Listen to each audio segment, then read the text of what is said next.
Valyria was not the first to conquer the world. In the dawn of days, the city of Geese opened its gates and poured forth its legions across the continent of Essos.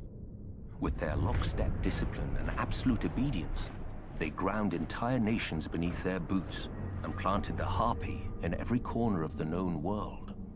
What they didn't destroy, they chained.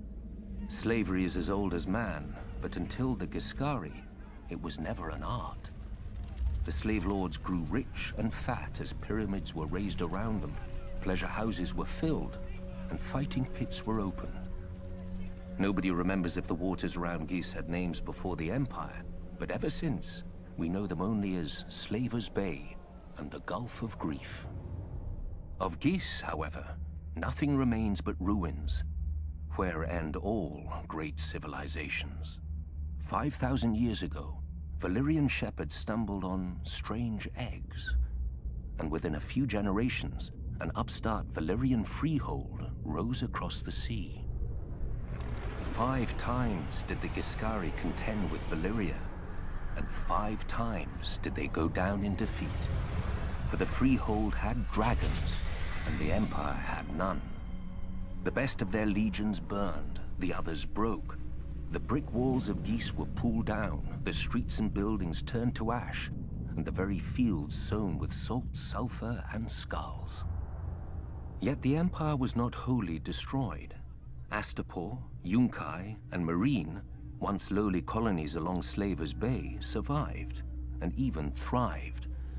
Valyria had watched the Giscari grow rich and powerful off the backs of conquered peoples, and now the self-styled freehold wanted its turn. While the Dragon Lords brought the world to heel, the slave markets of their former enemy never lacked for flesh.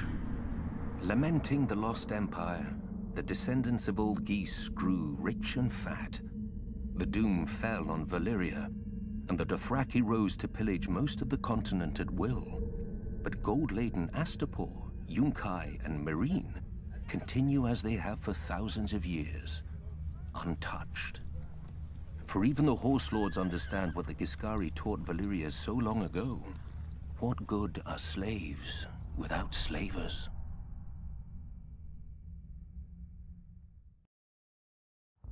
When the Doom claimed Valyria, the great freehold fractured into warring cities and upstart nations, ripe for the taking. Out of the east swarmed the Dothraki, the Horse Lords of the plains who feared only defeat and dragons. And now the dragons were all gone.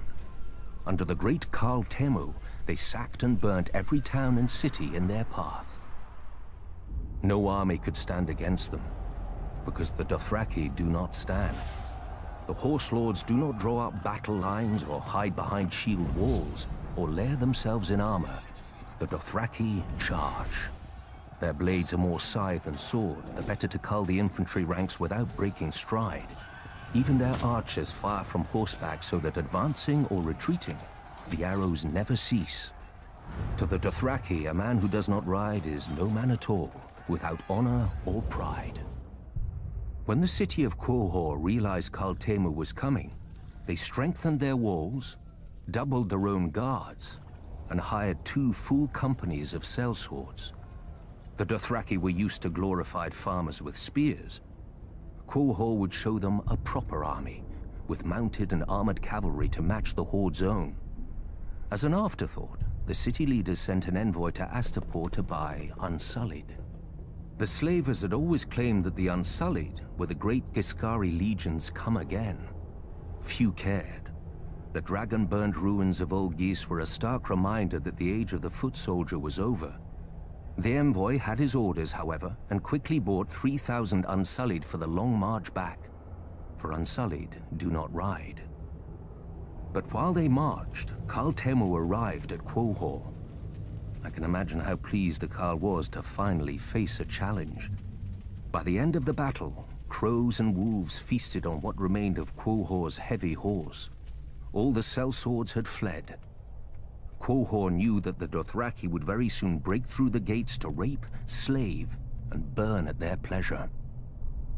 Yet the next day, Khal Temu woke to find, before the gates, 3,000 eunuchs in formation, armed with only spears, shields, and spiked helms. The Unsullied had slipped past the Karl's army in the night while the Dothraki feasted. Karl Temo had many times their number and could easily have flanked the small force. But to the Dothraki, men on foot are fit only to be ridden down. 18 times the Horse Lords charged, and 18 times the Unsullied locked their shields, lowered their spears, and held the line against 20,000 Dothraki screamers. When the Karl's archers rained arrows on them, the Unsullied lifted their shields above their heads until the squall passed. And then they held the line. In the end, only 600 Unsullied remained, but more than 12,000 Dothraki lay dead, including Karl Temo and all his sons. The new Karl led the survivors past the city gates, where one by one, each man cut off his braid and threw it down before the feet of the Unsullied, defeated and shamed forever. Since that day, the Unsullied fill the ranks of cities and households wealthy enough, or desperate enough. Sellswords fight for gold, knights for glory, and Dothraki for blood. To a man, the Unsullied fight only to obey. With the right master over them, imagine how the forces of chaos would break against their shields. The conquerors, the madmen, the usurpers.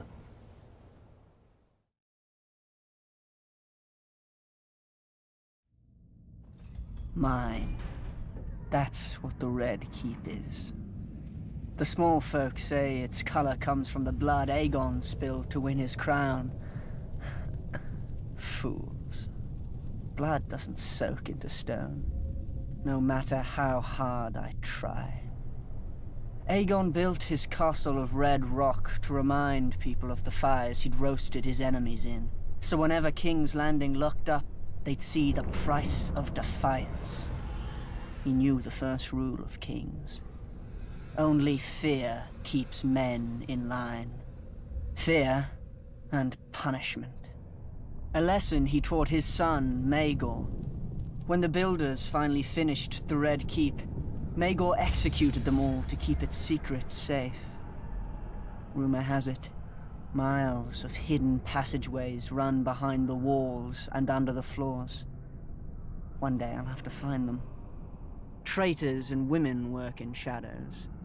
A king has no need for secrecy. Now, people name Maegor the Cruel, but I doubt any dared in his day. His strength was all too rare in the degenerate Targaryen blood. The simpering Baelor the Blessed created the Maiden Vault to imprison his own sisters and save himself from carnal thoughts. Disgusting. Though, I admit a Prince Vault could be amusing when Tommen bores me. My favorite place in the Red Keep? There's so many. The Traitor's Walk, where I mount the heads of my enemies. It's a shame flesh rots so slowly. I've almost run out of spikes. The dungeons are also quite nice once you get past the first 2 levels. A stable for common criminals and private cells for useful highborns. How boring, I know. But then you come to the black cells. No windows, no torches, just darkness, and whatever you hear in there with you. Here we keep the greatest traitors, until the king is ready for them, and with these, I often like to take my time. But I've heard rumors of an even lower, hidden level, Maegor's favorite. Once a man was taken here, he never saw the sun again, nor heard a human voice, nor breathed a breath free of agonizing pain. Varys must know the way, but that overgrown girl pretends not to. Maybe he fears I'll make him a victim. Maybe I will. Then again, torture chambers are just so private. Better to punish your enemies where everyone can see and remember. Like that Targaryen who forced his nephew to watch as he fed the boy's traitor mother to a dragon. Oh, what I could do with a dragon.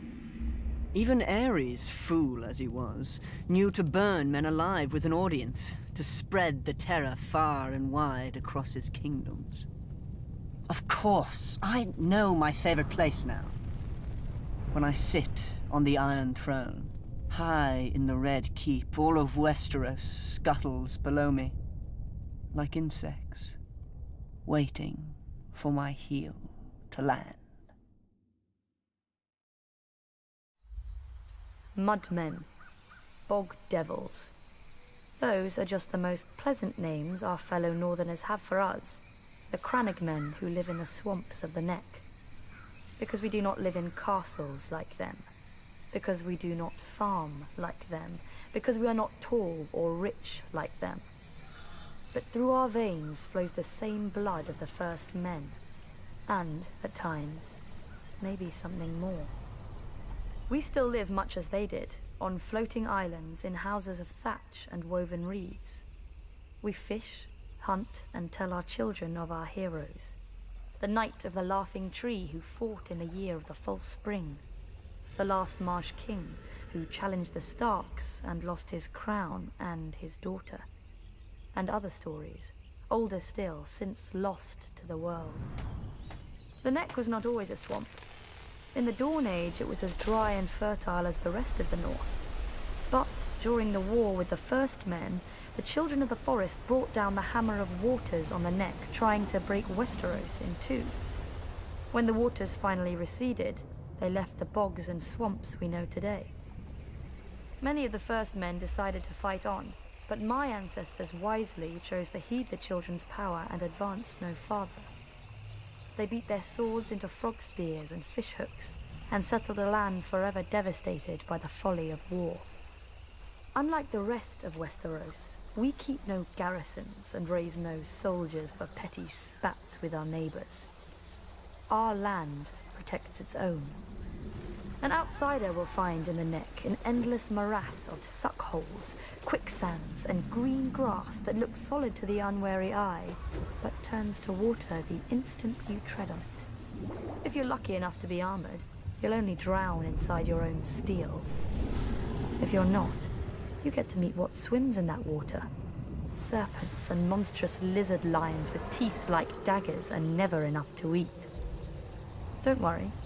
Only your horse will live long enough to feel their poisons burning through it.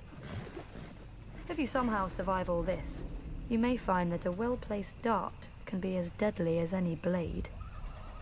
Not that you'll see us blowing it your way. Since the fall of the last Marsh king, House Reed has ruled the Neck beneath the banner of a black lizard lion on a grey-green field. We are not wealthy, powerful, or known even to our own countrymen. Our home, Greywater Watch, is no castle you've ever seen. And seeing it once does not mean you'll ever find it again. For Greywater Watch moves. Many would-be conquerors have died trying to find us. With war all around and our Stark Lord besieged on all sides, many more will doubtless soon try. They will look at us on a map and see a stranglehold for the north. And they will forget that the sea itself once entered the Neck, and not all of it returned.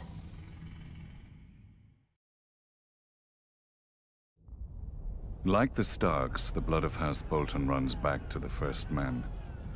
Singers call those times the Age of Heroes, a mask for a savage world that bred savage men. The Lannisters swindled their enemies, the Storm Kings hammered them, and the Starks cut off their heads. In such company as this, were the Boltons really so indelicate? Unlike some other houses, my ancestors owned the Bolton words, "Our blades are sharp." They passed down not a Valyrian greatsword, but a knife, honed and thin enough to fit between the topmost layer of skin and the tissue below, and peel. For as we all learned as children, a naked man has few secrets, a flayed man none.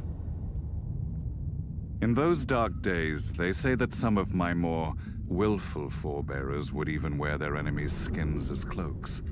But no such tokens remain, if they ever existed. Certainly not hanging in some secret room in the Dreadfort, as old wives and fools insist. I suspect my house itself was responsible for spreading such rumors in the first place. Few weapons are as effective as terror, and this was an age of war.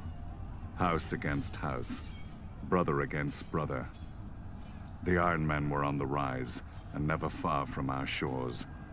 We must have seemed ripe for the taking, too busy fighting each other to deal with the raiders as they deserved. Thus the Starks took it upon themselves to unify the North, under them. They drove the pirates out of White Knife and claimed the eastern coast, and married the Marsh King's daughter for the neck. The Stark wrestled for Bear Island and won. Or so they say.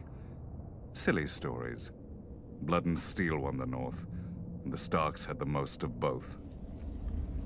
After years of war, my ancestors gave up their barbaric practices and bent the knee to their new kings. Thus House Bolton became what we are today, loyal bannermen and staunch ally to the Starks, and the second greatest house in the North.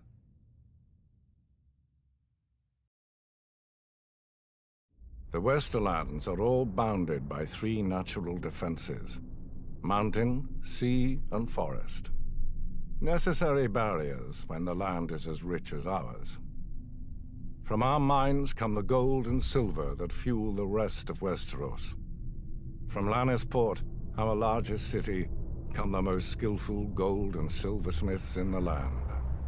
Yet geography alone is not strength. The Westerlands would have been sacked and pillaged for thousands of years if it hadn't been for the men who ruled it. My family, House Lannister. According to legend, we trace our descent to Lan the Clever, a trickster of the Dawn Age, who swindled the Casterlys out of Casterly Rock, their ancient castle. A childish story, but not without merit. 1, a mind can and should be a weapon in a man's arsenal. 2, Lan must have been clever enough not to rely solely on his wits. After all, where today is House Casterly. 3, by keeping the Casterly name on the castle, Lan reminded the world of the price of getting in his way. The Rains ignored all these lessons. Not content with being the second richest family, they sought to challenge the first, mine. My father had put up with their insults and disrespect. When I came of age, I led our army to teach them what they should have known. Some people say I was too harsh, that eradicating every member of their family was not necessary. But now, there are no bannermen as loyal to their lord as the Westerlands to us. If any lord bridles at our authority, I have only to send a singer with a harp, and he falls back into line. Because I will not have our lords squabble amongst themselves, like the lords of the Riverlands, or hide in their castles like the lords of the Vale, each of our bannermen contributes a unique skill that furthers the whole of the Westerlands. House Clegane, because every lord needs a beast from time to time. Sir Gregor strikes terror into the hearts of our enemies, and our friends. So too does his disappointing brother Sandor, the traitor. House Payne, who provides us loyal servants. Sir Ilyn Payne was once captain of my household guard, until the Mad King heard him boast that I ran the 7 kingdoms, which I did. The Mad King tore out Sir Ilyn's tongue, making him especially well-suited to later become the King's Justice.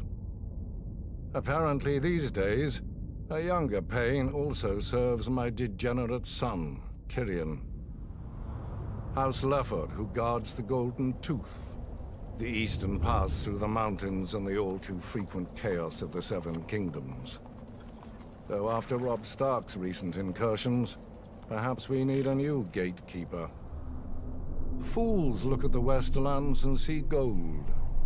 Fools see our wealth and call it strength. Gold is just another rock. The Westerlands are strong because of House Lannister. From strong leadership comes unity. From unity comes power.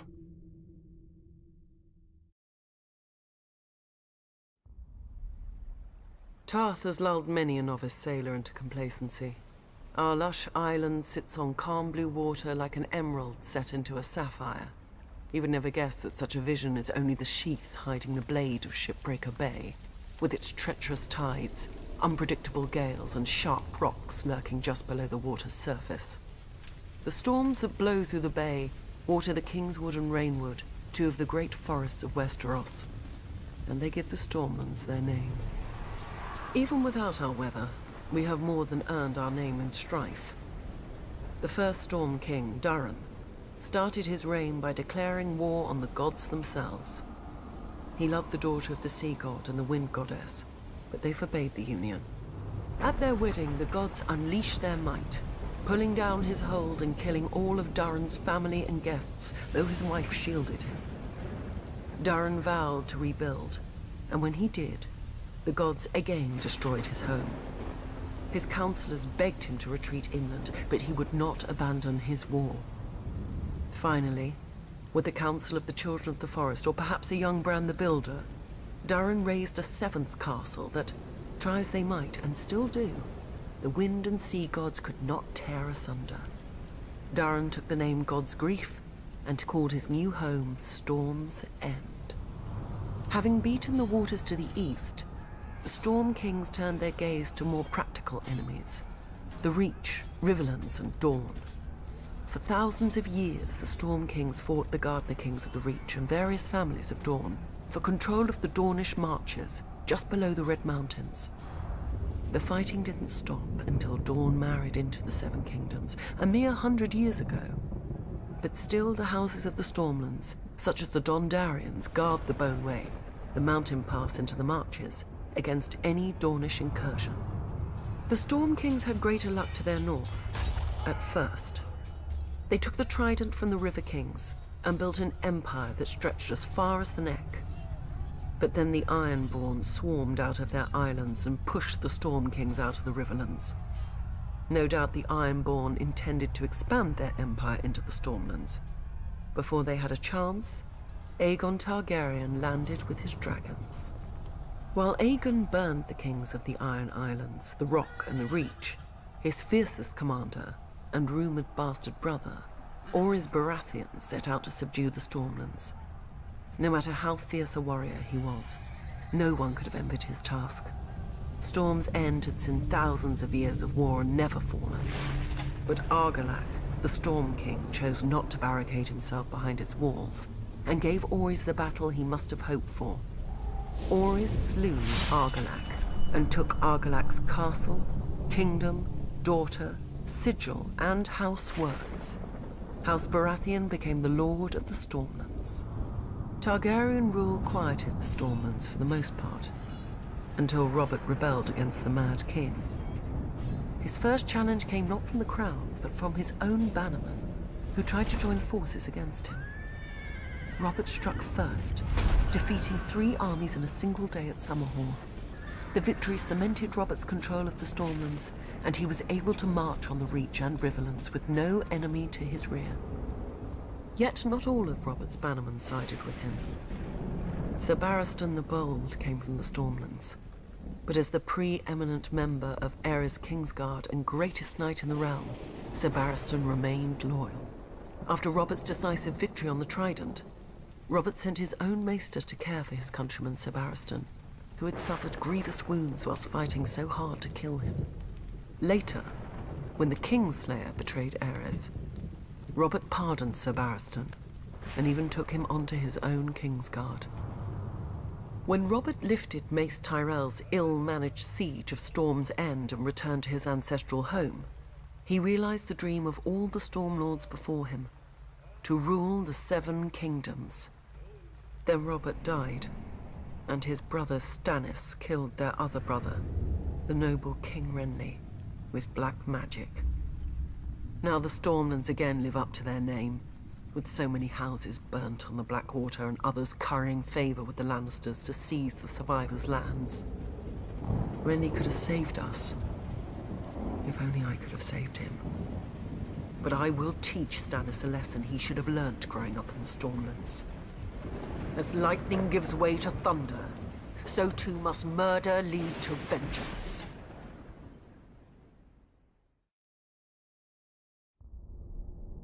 Valyria was not the first to conquer the world. In the dawn of days, the city of Geese opened its gates and poured forth its legions across the continent of Essos. With their lockstep discipline and absolute obedience, they ground entire nations beneath their boots and planted the Harpy in every corner of the known world. What they didn't destroy, they chained. Slavery is as old as man, but until the Giscari, it was never an art. The slave lords grew rich and fat as pyramids were raised around them, pleasure houses were filled, and fighting pits were opened. Nobody remembers if the waters around Geese had names before the Empire, but ever since, we know them only as Slaver's Bay and the Gulf of Grief. Of Geese, however, nothing remains but ruins, where end all great civilizations. 5,000 years ago, Valyrian shepherds stumbled on strange eggs, and within a few generations, an upstart Valyrian freehold rose across the sea.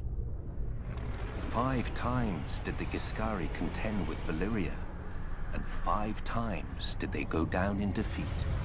For the freehold had dragons, and the Empire had none. The best of their legions burned, the others broke. The brick walls of Geese were pulled down, the streets and buildings turned to ash, and the very fields sown with salt, sulfur, and skulls. Yet the Empire was not wholly destroyed. Astapor, Yunkai, and Meereen, once lowly colonies along Slaver's Bay, survived, and even thrived.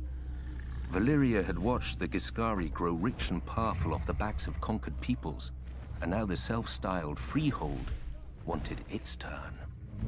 While the Dragon Lords brought the world to heel, the slave markets of their former enemy never lacked for flesh. Lamenting the lost empire, the descendants of old Geese grew rich and fat. The doom fell on Valyria, and the Dothraki rose to pillage most of the continent at will. But gold-laden Astapor, Yunkai, and Meereen continue as they have for thousands of years, untouched. For even the Horse Lords understand what the Giscari taught Valyria so long ago.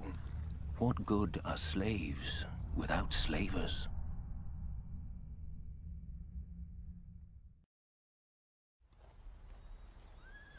Growing up, my sister Sansa loved stories with princesses and knights, but I always wanted to be scared.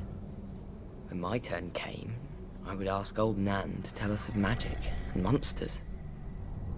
Long ago, when the world was new, the children of the forest sang the song of the earth, and the earth listened. Magic was strong in those days, and the children could commune with all the beasts of the forest, streams, and air. The greatest of them could even leave their bodies to hunt, swim, and fly in the skins of animals. They were the first wargs. Then, the first men came, with fire and sword. They burned the weirwoods and cut down the children. Calling on dark magic, the children raised the sea and shattered the land bridge that the first men had crossed into dawn. When that failed, the children brought down the hammer of waters upon the neck, flooding and transforming it into the bog it is today. After peace came, the two races shared the land and the children's gods for thousands of years. Now comes the good part. Nobody knows how or why, but the magic of the children began to emerge in men. Maybe 1 child in 1,000 would be born a warg. Fewer still would be born with the sight. Old Nan would not speak of it, and Maester Luwin never believed in it. But with it, the children could know of events far away and even those still to come. Some say the sight was the children's most powerful and terrible secret, and helped turn the tide during the long night. Magic has since fled our world. Among the small folk, any child suspected of being a warg will be left out to die. Beyond the wall, though, A careless hunter might still find his prey has claws and teeth, and a man's mind to guide them. For the wildlings have a different idea of monsters. But even wildlings keep their distance from a warg, because, and here, old Nan would lean in close and whisper, how can you tell if the man is wearing the beast, or the beast is wearing the man? Now, old Nan has no more tales, and Maester Lewin will never scoff again. That's fine. I don't like scary stories anymore. Because I'm in one.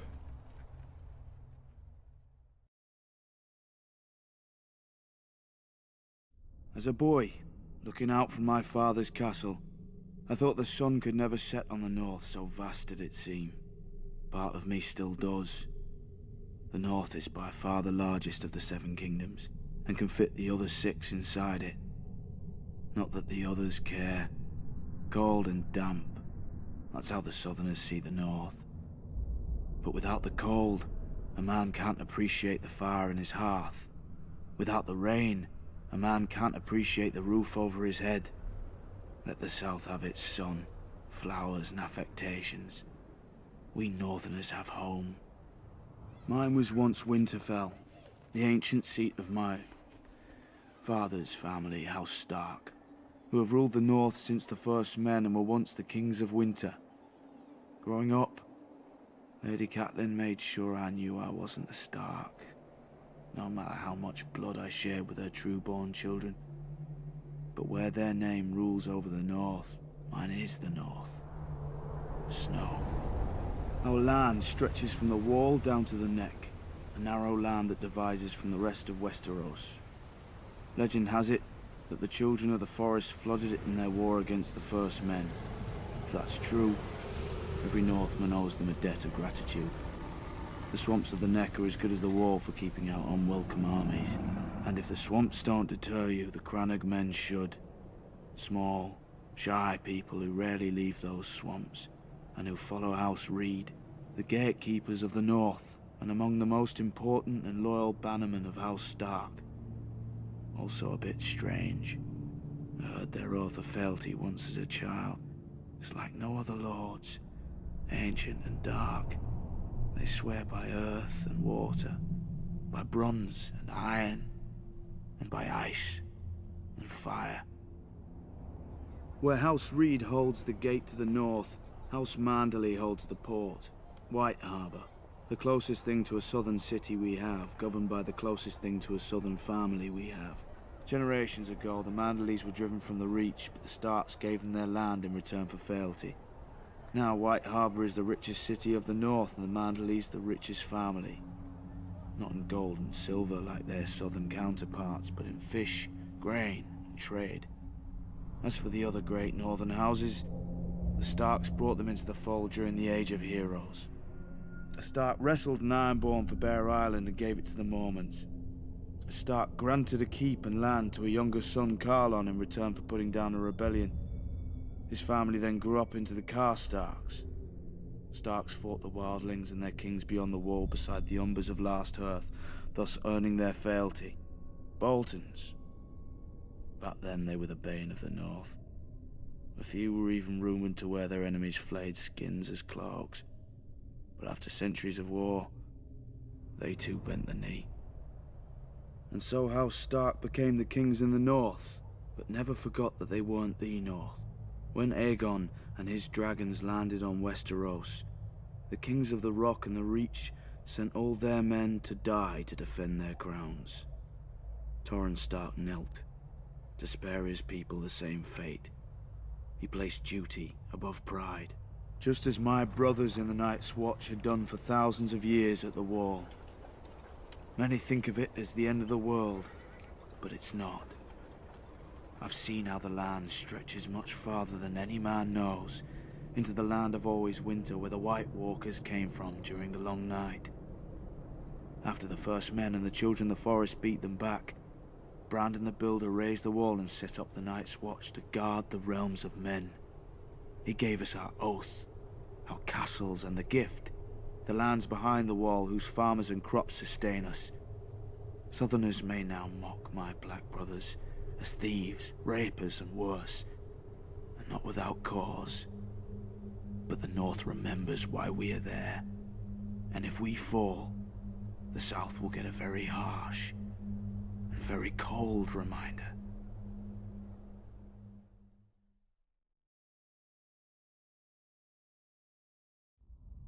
Men have fought over the Riverlands since the Dawn Age, though that's to be expected of things that rest below the neck.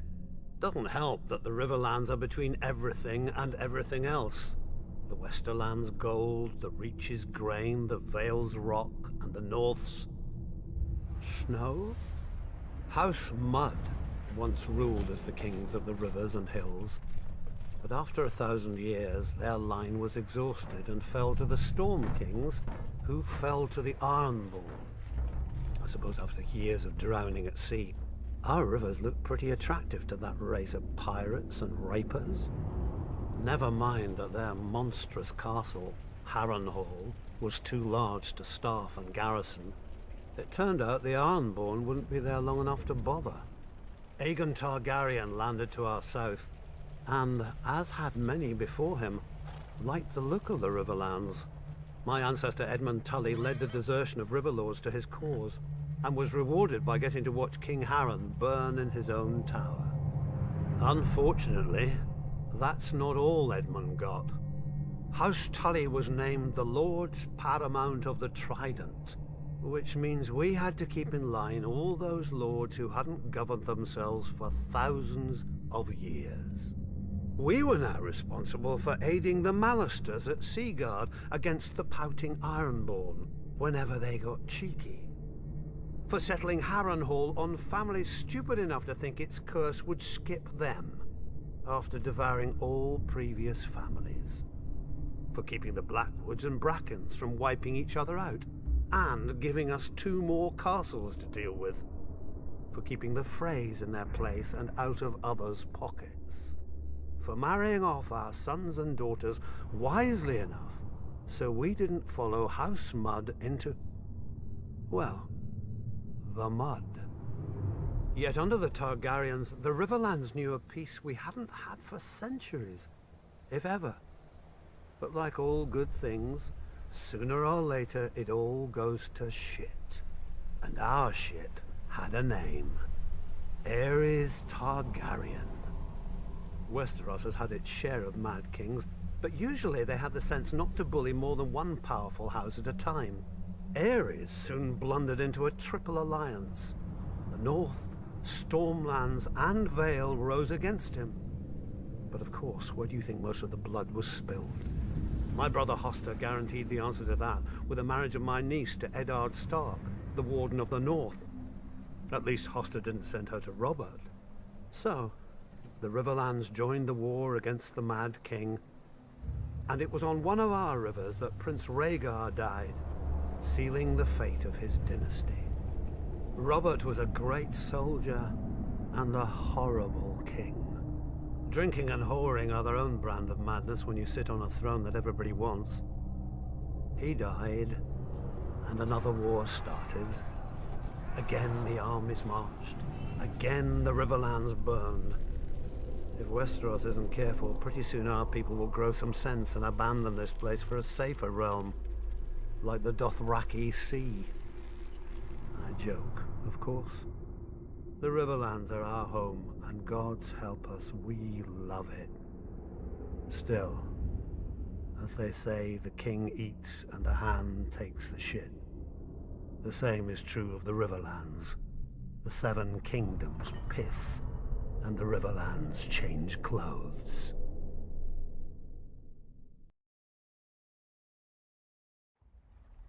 Other houses chose dragons, krakens, and lions for their sigils. We Tullys took the trout, that most terrifying of fish, especially when it leaps out of the water. I suppose you don't have many options when you live in the Riverlands. Could have been worse. We could have been minnows or wheat. After all, we make a lot of it. Though a land doesn't get as fertile as ours just by water. The old River Kings, Storm Kings, and the Kings of the Rock spilled blood here for thousands of years, squabbling like children over a new toy, until the Ironborn came and spanked them with their axes. Under Harren the Black, their kingdom stretched all the way to the God's Eye, where they built the largest castle Westeros had ever seen. Maesters teach that Harren was a fool, but he had some sense. If you're going to enslave and torture an entire people, you best have thick walls to hide behind. But the very day the last stone was laid in Harrenhal, Aegon Targaryen landed in Westeros. As soon as he saw Aegon's host on the horizon, my ancestor Edmund led the mass desertion of Riverlords to Aegon's side. I doubt Harren even noticed. The problem with huge castles is they blind you to what's outside, both by their size and the arrogance they inspire. Not that the Ironborn ever lacked for that. They take pride in their ignorance of every trapping of civilization, though any baker could have told them that fire turns stone walls into an oven. And so Harren the Black finally lived up to his name, and the Riverlord swept the Ironborn back to the sea. In return for Edmund's service, House Tully was made Aegon's new Lord Paramount of the Trident, and all the other lords had to swear us fealty. But old habits die hard.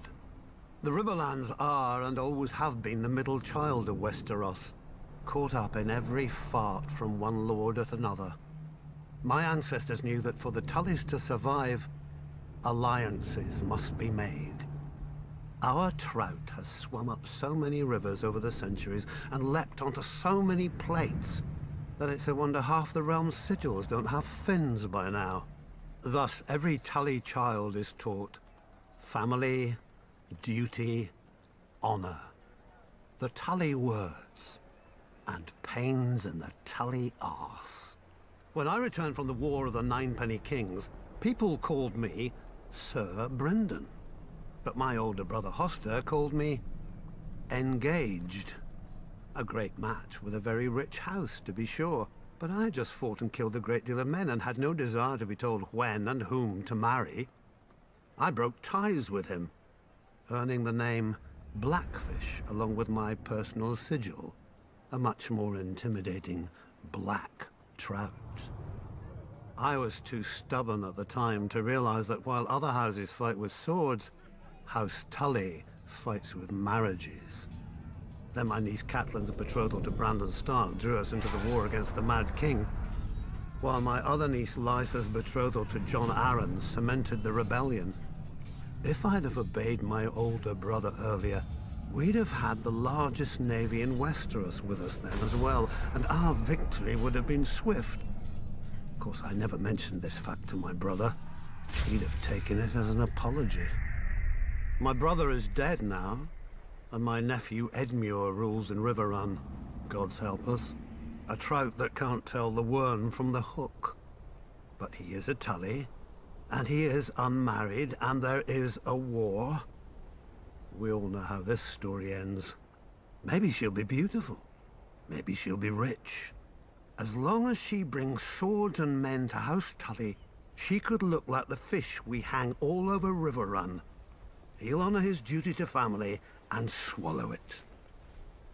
One blackfish per family can be overlooked. Two, and we'd have to change all those pretty banners.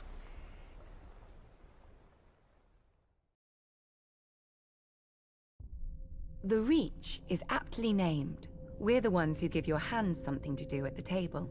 As the most fertile region of the Seven Kingdoms, we grow the lion's share of the grains and fruit that feed this country. Especially now, since the rebels have burned down the other fields. Thankfully, House Tyrell is here to do its duty to the crown and keep the capital from starvation. Yet, as with all gardens, weeds grow in the Reach too, though few name them as such. Singers fill our heads with chivalry and courtly love, fluff to make boys fight and girls swoon. Oh, the songs are good enough for a pleasure barge down the Manda. They give pleasure to the common people and harmony to the realm. But if the rise of House Tyrell proves anything, It's that virtue and honor have their place, and if you're not careful, that place is the grave. Unlike the Lannisters, Starks, and Arryns, we were never kings in our own right. House Gardner ruled the Reach since the Dawn Age, and we were their stewards. While they warred to enrich their already rich domain, we managed their castle of Highgarden. But then Aegon Targaryen landed with his dragons. Nobody knows why the Gardener King took the field against him. Anyone could see that a man who grows flowers should beware a man who grows fire-breathing monsters. But maybe it wasn't wholly his idea. Maybe someone whispered in his ear about all the face he'd lose with the other 6 kings if he stayed home. The rest is history. The last Gardener King lost his face, along with his body, and his steward Harlan Tyrell promptly yielded Highgarden to Aegon. My grandmother swears that Harlan was like most of our men, and grew up banging steel together too loudly for a thought to penetrate. But luckily, his wife had better sense. Whatever the case, in return for Harlan's show of sense, Aegon proclaimed House Tyrell the Lords of the Reach and Wardens of the South, passing over all the other houses with better claims. House Hightower, who were kings before the Andals came, their seat is the oldest city in Westeros. They call it Old Town. Wealthy, proud, and solitary, there have been Hightowers who wouldn't come down from their great lighthouse for decades. Its name, fittingly, is the Hightower. House Florent, who had actual blood ties to the Gardeners. They whinge about their ancient rights to Highgarden every once in a while, and now that their daughter is married to Stannis Baratheon, about their rights to all of Westeros too. Apparently, putting a fox on your banners doesn't impart a fox's wiles. House Tarly, who still gives the Reach the best soldiers it has. If Aegon had named them as his lords, the Reach would have become the greatest military camp in the world, until it starved to death. The price for conscripting all the farmers. Yet Aegon chose us. Centuries later, when his descendant Aerys faced rebellion, the Reach stayed loyal. Mostly.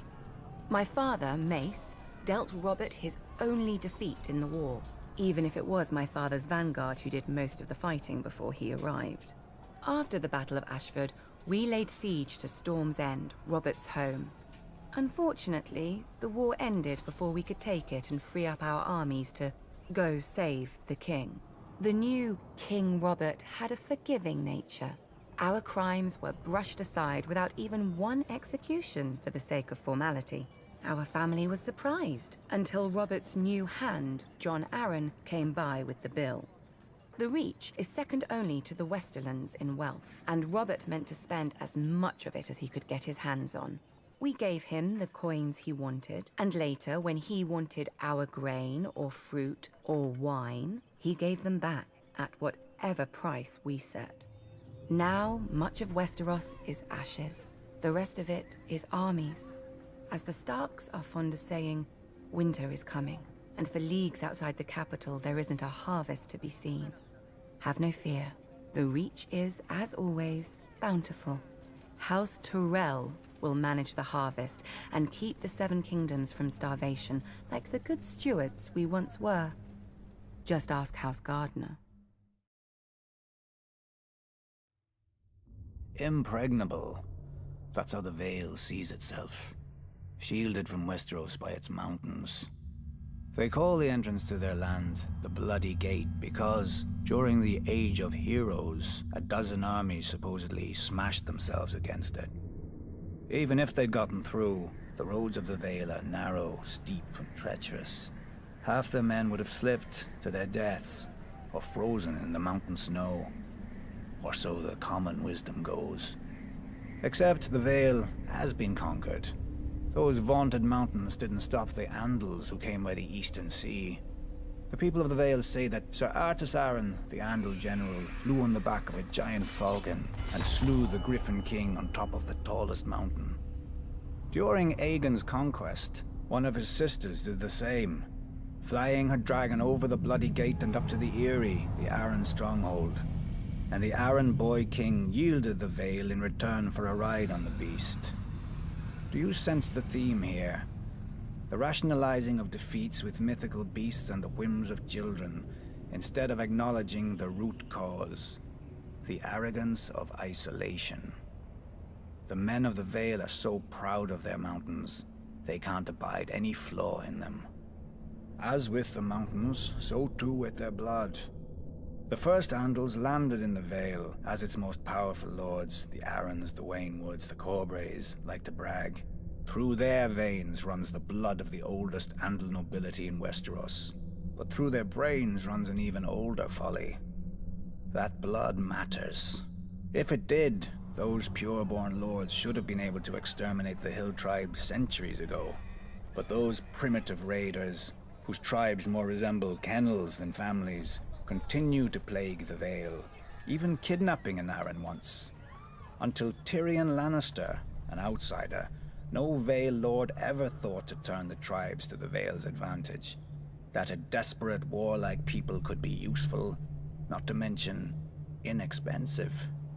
But perhaps the Vale lords consider such thoughts beneath them. After all, the Vale's isolation does breed an abundance of honor and pious bleating, which governs their decisions instead of foresight. Like a blind man who can only guess where his horse is taking him. I doubt Jon Arryn had even prepared for civil war when he raised his banners instead of handing over his young wards, Ned Stark and Robert Baratheon, to the Mad King. Honor demanded, and Lord Arryn obeyed. He'd have done the same if the boys hadn't been the lords of two great houses, who could field mighty armies of their own. But perhaps I give him too little credit. After all, if the war went against them, only Lord Arryn had a nice, impregnable castle to retreat into, and he was wise enough to take poor Lysa Tully into his bed to win the Riverlands as allies. Jon Arryn won, then Jon Arryn died. Wisely, the Vale stayed out of all the ensuing chaos. Its crops did not burn or wither in the fields from lack of men to tend them. Its strength was not drained by forced marches to futile skirmishes. In the Vale, life proceeds as it always has. Calm, proud. A world of high honor undisturbed by armies and men of low birth, but high ambition. Impregnable. I was born youngest of 8 in Myr, across the narrow sea. So my father gave me over to the Red Temple. In their wisdom, they decided to make me a priest instead of a warrior or a temple prostitute like other children. It was not the path I would have chosen. Sure, I prayed the prayers and I spoke the spells, but I also led raids on the kitchens. And from time to time, they found girls in my bed. Such wicked girls. I never knew how they got there. Then again, I did have a gift for tongues. And when I gazed into the flames, well, from time to time I saw things. Even so, I was more bother than I was worth. When the High Priest foresaw Robert's ascension, he sent me to turn the Storm Lord to the Lord of Light. When Robert seized his crown, we'd take all of Westeros from the Seven in a single stroke. Perhaps they thought Robert would listen to a kindred spirit, or perhaps celibacy had addled the High Priest's brain. I didn't know, and didn't care. I was free. I did my duty as I saw it, drinking and whoring and waving my sword around. The only gods Robert cared about anyway. Years passed, Robert became king, I became a joke. We both became fat. I even won some glory in Greyjoy's rebellion, first through the breach and all that. It's amazing what boldness a full bladder can inspire. But Robert had stopped listening to my sermons a long time ago, even if I'd still bothered to give them. Then came Robert's death, and the war. I'm not speaking of those brats squabbling over the world's pointiest chair. Powers long asleep are waking and moving through the land. I've seen them in my flames. Shit, I've seen them with my own 2 eyes. The Lord of Light is real. And if he's real, then all of it is real. Man once again faces the war for the dawn, which has been waged since time began. On one side is the Lord of Light, the heart of fire, the god of flame and shadow. Against him stands the great other, whose name may not be spoken. The Lord of Darkness, the Soul of Ice, the God of Night and Terror. According to prophecy, our champion will be reborn, to wake dragons from stone and reforge the great sword Lightbringer that defeated the darkness those thousands of years ago. If the old tales are true, a terrible weapon forged with the lifeblood of a loving wife's heart. Part of me thinks man was well rid of it, but great power requires great sacrifice. That much, at least, the Lord of Light is clear on. I sound like a dried-out old woman, I know. But as our former hand liked to say, winter is coming. When the cold winds rise, all men, no matter their faith or lack of it, huddle beside my night fires. And I pray the prayers, and speak the spells, and beseech the Lord of Light to bring back the dawn. So far, so good. But reprobate as I am, I can't help but wonder what will happen if, one day, our Lord does not answer. Imagine a night that goes on forever, so dark and full of terrors. I think I need another drink.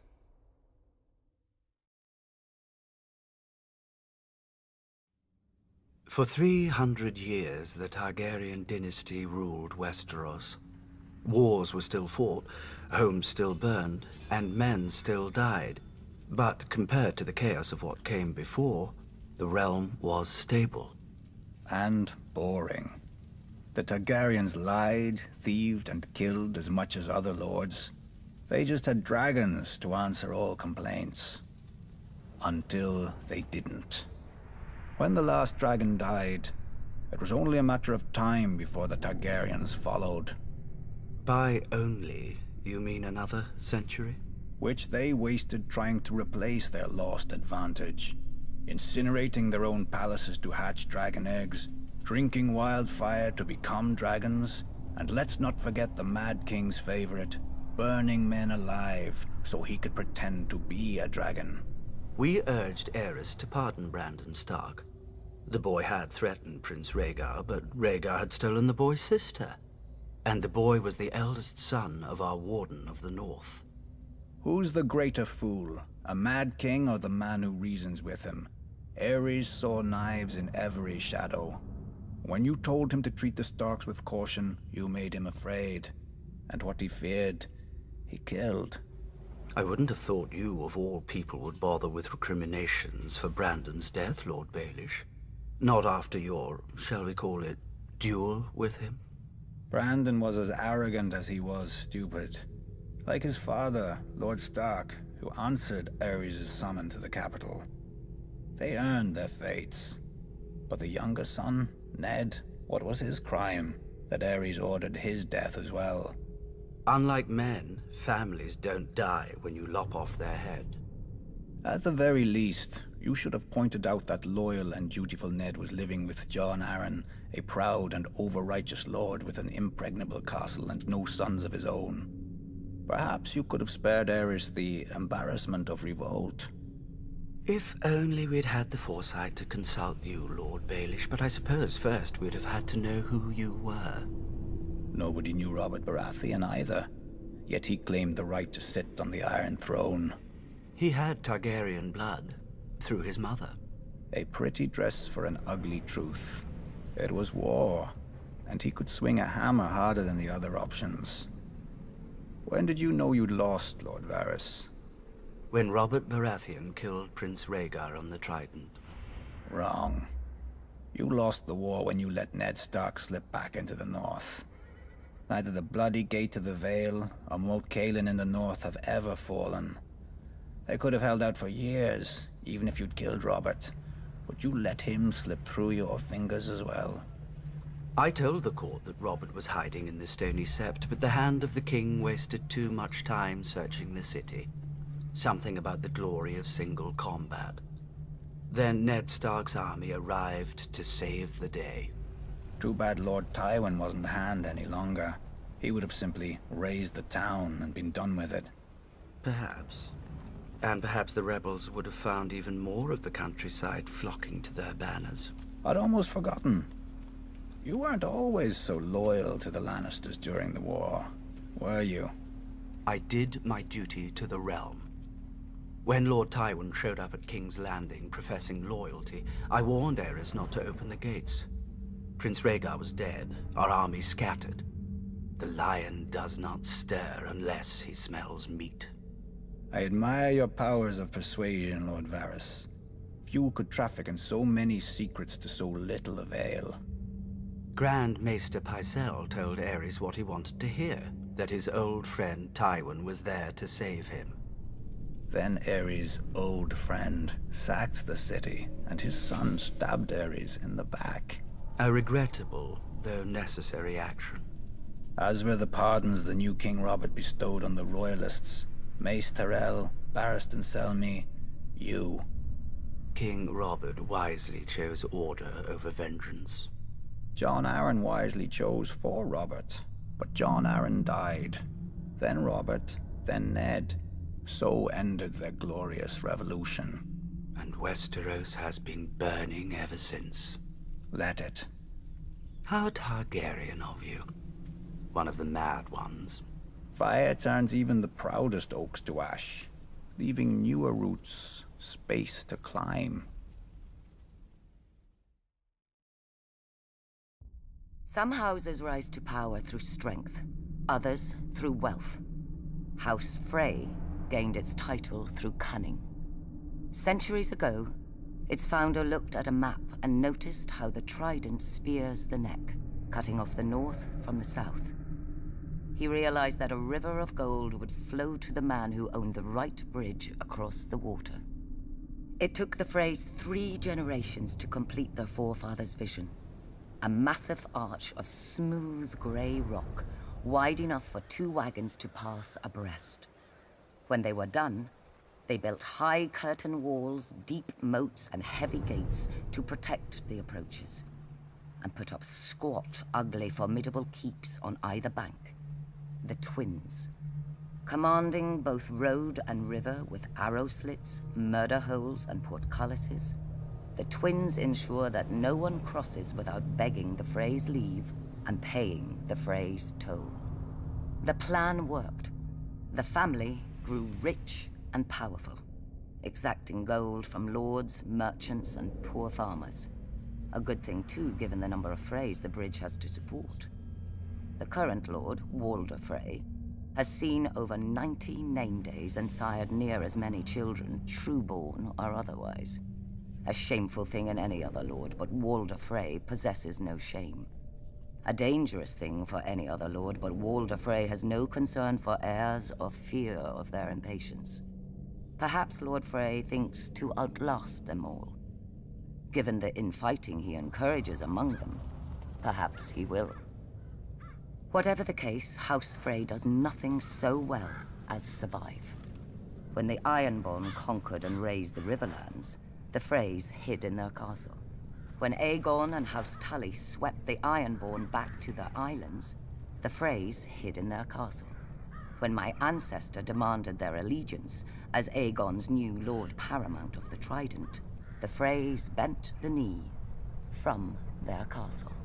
Perhaps then we should not have been surprised when my father, Lord Hoster Tully, called his banners against the Mad King, and Lord Walder didn't answer. The Baratheons, Starks, Aarons, and Tullys, some of the oldest and greatest houses of Westeros, fought and bled for the cause of justice, while House Frey hid in its castle and waited. No doubt if Rhaegar had won at the Trident, Lord Walder would have given him safe passage into the north, to destroy the rest of my husband's northern army for a fair price. But Rhaegar fell, and lo and behold, the Frey army appeared to render aid to our already victorious forces. Many sniggered that Lord Walder had been waiting for his army to come of age, having fielded it out of his own breeches. My own father named him the late Lord Frey, to the other lords' amusement. A slight that pricks Lord Walder to this day. In many ways, however, Lord Walder was wise. We had no guarantee of victory, and had he fought with us from the outset and we failed, he would have lost the bridge his family was so proud of. More pride than honor. Those should be the words of House Frey. Yet part of me wonders if Lord Walder waited not out of fear, but hope. That we would be destroyed, leaving him to assume my family's place as Lord Paramount of the Trident. To buy the respect they've always wanted, but refused to earn. No. Not even Lord Walder could be so disloyal.